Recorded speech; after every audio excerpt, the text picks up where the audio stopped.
Doctor Gautam চৌধুৰীদেৱৰ শ্ৰীচৰণত ইয়াৰ পৰাই সেৱা জনালোঁ। ইয়াত উপবিষ্ট আমাৰ জ্যেষ্ঠ, আমাৰ সন্মানীয় বৰমা আই মাতৃসকল বহি আছে, তেখেতসকলৰ শ্ৰীচৰণত ইয়াৰ পৰাই সেৱা জনালোঁ।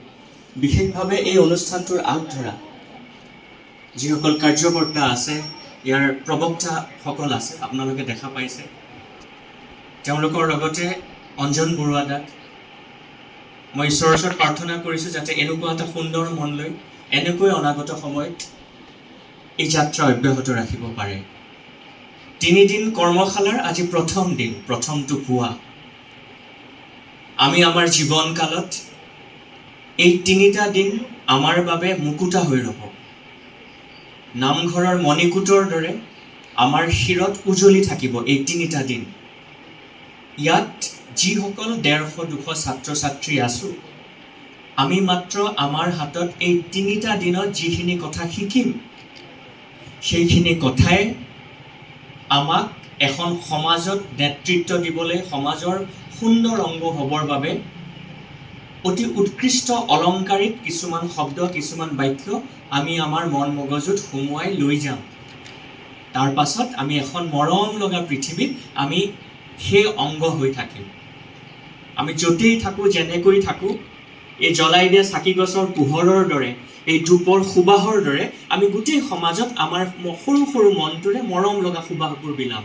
আমাৰ কথা বতৰাই, আমাৰ ব্যক্তিত্বৰে, আমাৰ খোজ কাটল, প্ৰতিটো আচাৰ ব্যৱহাৰে আমি আমাৰ পৰিচয় দিম যে হয় আমি এই কৰ্মশালাটোত ভাগ লৈছিলোঁ। আজি খুব পবিত্ৰ দিন। এনেকুৱা এটা দিনতেই শ্ৰীকৃষ্ণই গীতাৰ কথা কৈছিল। এনেকুৱা এটা দিনতেই স্বামী বিবেকানন্দই তেওঁৰ কথাবোৰ কৈছিল। এনেকুৱা এটা দিনতেই গুৰু শংকৰদেৱে, মাধৱদেৱে তেওঁলোকৰ শ্ৰেষ্ঠ সৃষ্টিখিনি আমাৰ আগত দি পঠিয়াইছিল। গতিকে আমি এই 3টা দিন ঈশ্বৰক সাক্ষী কৰি তেওঁ দিয়া সময় বুলি লৈ খুব আশাৰে, খুব মৰমেৰে আমাৰ মাজত এনেকুৱা কেইজনমান গৱেষক আহিছে, উষাৰাণী বৈশ্যবাদ্য আহিছে, তেওঁ বিছমিল্লা খান এৱাৰ্ডী এগৰাকী ব্যক্তি। গোটেই ভাৰতত তেওঁ দৰ্পণ আছে। তেওঁ ক্লাছ ল'ব।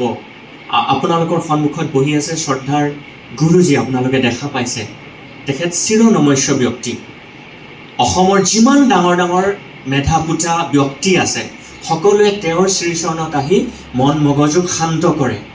আমি যি কামেই নকৰোঁ, আমাৰ সিদ্ধান্ত মগজে দিয়ে। আমি কেনেকৈ ল'ম, কেনেকৈ বহিম, কেনেকৈ কথা ক'ম, কোন সময়ত কোনটো সিদ্ধান্ত ল'ম, এই গোটেই কথাখিনি মগজে দিয়ে। আৰু সেই মগজটো ৰিপেয়াৰ কৰি তাক বেলেঞ্চ কৰিবৰ বাবে ক'ৰবাত ঈশ্বৰে নিজেই আহিব নোৱাৰে বাবে তেখেতসকলৰ দৰে ব্যক্তিক আমাৰ মাজত পঠিয়াইছে।